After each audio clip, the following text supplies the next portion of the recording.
Ramble time again. Hey everybody, it's Agent of Doubt. And this is like the second vlog about grad school that I'm going to do. So I'm in a discussion thread about a certain quote from my textbook that goes, "If student counselors are not actively involved in the pursuit of their own healing and growth, they will probably have considerable difficulty entering the world of the client." And in addition to that quote from the textbook, there was also a video that we had to watch where a guy said that it's pretty difficult to take a client deeper than you have gone. And when I put those two together, I realized that, I agree that you should always be pursuing your own personal growth, and that'll help you be a better counselor, yes. But I'm an addiction counselor, and I'm here now, and I have never smoked anything. Not a cigarette, not weed, not nothing. Nothing has been put into smoke and put into me. I've never used illegal narcotics. I've never used street drugs. I've never abused prescriptions. I had a few instances while I was in the Army, like 20 freaking years ago, where I drank a little to excess, but never became an alcoholic. And there were very few instances of that. And I get asked pretty regularly by my clients if I am in recovery. And that's a term that really does come from 12-step programs, but it carries over into other more evidence-based treatment. But it basically means, do you have a history yourself of being addicted to something, and now you are always, on guard that you won't become addicted again? And I always have to honestly tell my clients, no. And there's no real time for me to pause and think, is this self-disclosure going to be harmful for them or not? Because if I pause, they're just going to assume an answer, and they're probably going to get it right, that no, I was never addicted to any illicit substances. So sometimes the clients will they'll act or say things that seem like they respect my help less once they know that I was never a drug addict. And so I do have some stock answers to that. Some comebacks, some one-liners that I'll zing them with, like, would you want your surgeon to be a double hand amputee? Trying to grab the scalpel with his nubs, trying to do surgery on you? Would you want that? Or would you want the guy with hands?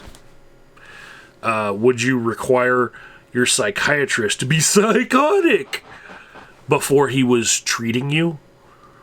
Would that be something that you'd want to see on their resume, ahead of anybody else who never had any mental health problems when they're prescribing you what you're supposed to take?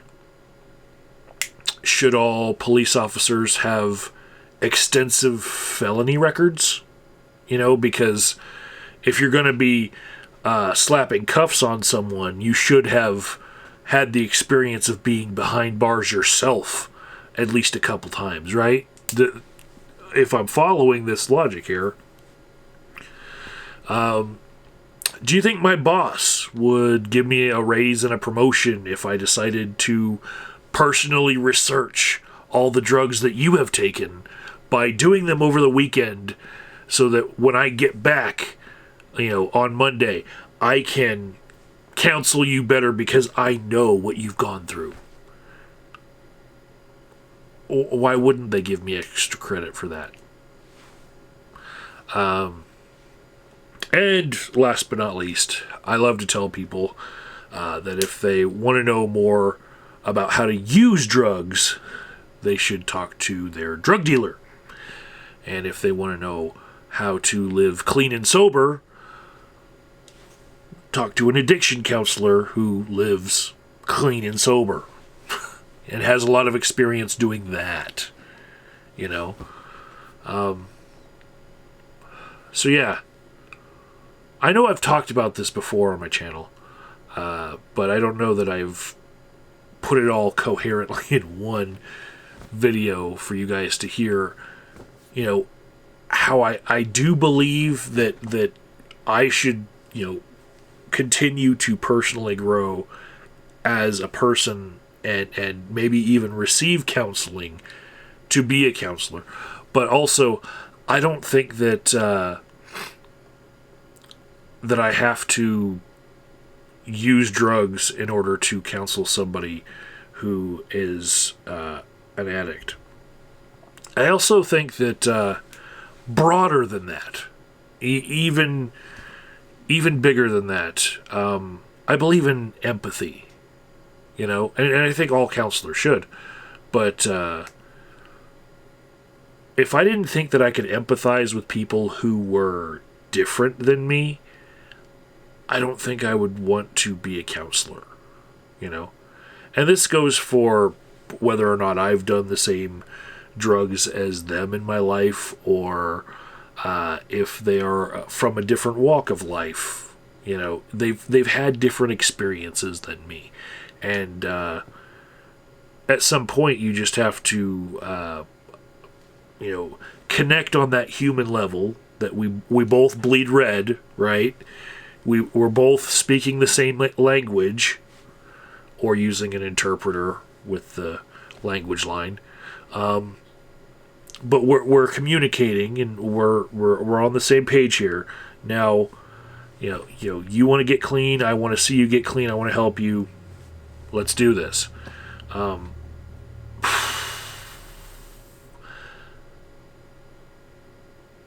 lot of times I feel like it really does boil down to, do you believe that if you don't have all of the experiences that another person has gone through, do you believe that you can still help them?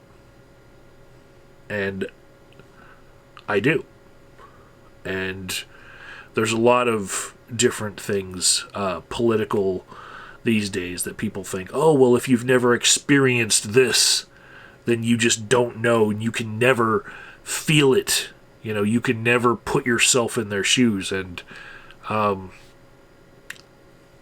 disagree. I believe in empathy. So, yeah. That's where I got led by this thread. I'll check in again if I see anything else interesting on this journey.